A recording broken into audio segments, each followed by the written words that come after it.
So, guys, ito na yung aming aning sitaw. Yan, may ani na rin kaming sibuyas. Ayan yung sibuyas, oh. Yan, ipakita ko sa inyo doon.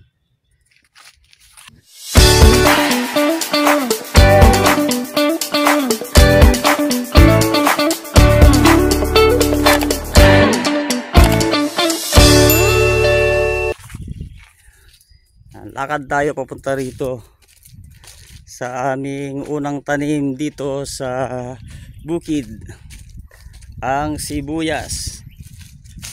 Alam nyo guys, yung sibuyas kapag may mga bulb na malapit ng anihin, hindi na siya, medyo dapat wag mo siyang gagalawin. Yung patubig ko rito once a week na lang. Dito tayo daan, once a week na lang. Yan, kasi ito na siya, oh. Yan, ayan, oh. May mga laman na yan, eh. Hindi na siya dapat mababad sa tubig. Yan, yan na siya. So inaantay na lang natin guys na itong dahon na ito, kapag gumano na siya, yan, gumano na siya, humapay ng ganon, mature na. Pero ngayon nakatayo pa naman sila. Ito, nakatayo pa sila. So kulang pa yan. Kasi kapag inaani natin yan kaagad ngayon, mabilis mabulok. Mabilis ito mabubulok. Malambot pa nga, oh. Medyo malambot pa. So sa tingin ko lalaki pa ng konti. So dapat matuyo ito. Yan, katulad nito. Ito, pwede nang anihin ito. Yan, oh. Yan, hindi, yan. Pwede nang anihin ito kasi yung dito niya tuyo na yung kanyang leeg. Yan, tulad nitong isa. Itong isa malaki. Hindi pa siya pwede. Antayin natin na gumano ito. Yan, kasi kapag pinilit natin ito, baka mabulok. Dapat yung kulay nito ay parang ganito. Yan, siguro nababad ito. Malaki ito, malaki. Hindi pa naman para ito. Ito pwede na rin ito. Ito pwede na rin to. Yan. Ayan yung sibuyas natin. Yan. So ganito yung nangyayari sa sibuyasan kapag malapit ng anihin. Kaya yung halos focus namin, ito pwede na rin to. Ito pwede na itong tanggalin pag ganyan na siya.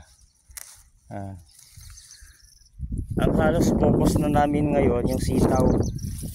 Yan, oh, lalaki na, oh. Yan. Ito kasi dinadaanan na to ng kalabaw. Ayun yung dinadaanan ng kalabaw. Pagkain niya yung mga yan. Minsan siguro napupunta siya rito.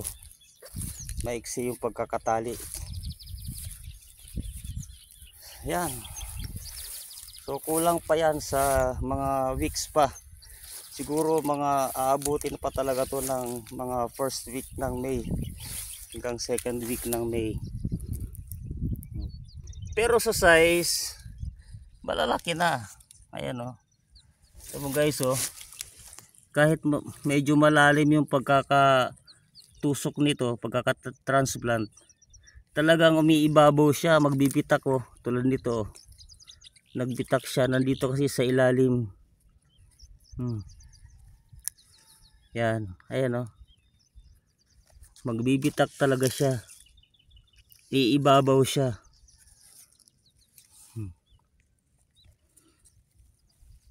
So ganyan ang aming mga sibuyas ngayon.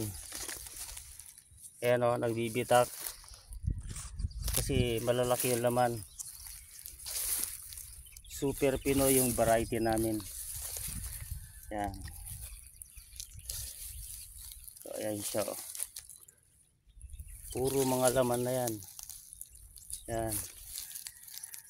So, yung ating pinagpaguran ng mga mahigit 3 buwan na pag-aantay din. Ang sibuyas kasi parang palay. 4 months bago siya anihin. Malalaki oh. Yan. Whoo, yehey. So yan ang ating sibuyas. So yung nandoon, pakita ko sa inyo, sibuyas dahon to eh. Onion leeks. Nagtry ako na magkaroon ito ng bulaklak.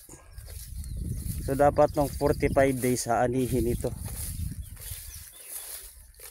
Ito ang aming sibuyas dahon. Yan. So hindi ko siya inani nung 45 days niya. Hinayaan ko lang siya. Ang purpose ko, pabulaklakin. At mula rito magkaroon ako ng buto kasi ang mahal ng buto nito eh. Pabubutuhin ko to ng pabubutuhin. Itong onion leeks na to. Mahal to. Yan o. Ito laki o. Yan. So sana maparami ko to. Yan o. Kasi minimize nga natin yung ating cost. Para matutunan natin mula sa seed, pararamihin natin, multiply natin. Yan. So ito nagsisipaglutangan na. Yan. Ito na guys ang pinakamasarap na parte sa pagpa-farm, yung aani ka na. Yan. Ang ganda, lalaki. Yun o. So kapag humapay na yung dahon niya, pwede mo na siyang i-harvest. Kasi guys, kapag hinarvest mo yan, tayong-tayo pa, may tendency na magkatas o mabilis mabulok yung sibuyas. Kaya antay-antay lang na mag-mature talaga, fully mature. Dapat siyang doon siya dapat tinatanggal. So, yung ibang mga dahon halos tuyong-tuyo na. Yan. At saka ano pala yan guys, kami hanggat maaari nga i-store namin yan kasama yung dahon na yan. So itatali kung wala kayong dryer o store room, kami itinatali namin yan, binibigkis tapos sinasabit, mas matagal siyang masira. Yan. Hindi rin dapat siya na maibilad ng matagal kasi mabilis siyang magkatas. Yan o, yan kumpul.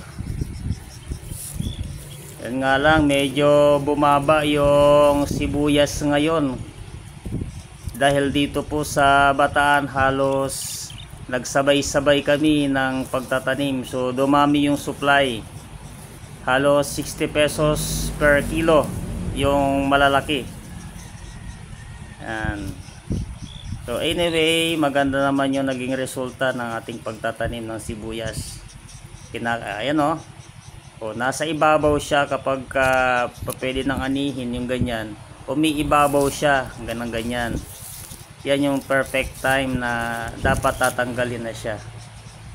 Yan. Okay, hanggang dito na lang muna. Thank you for watching. God bless you. Bye bye.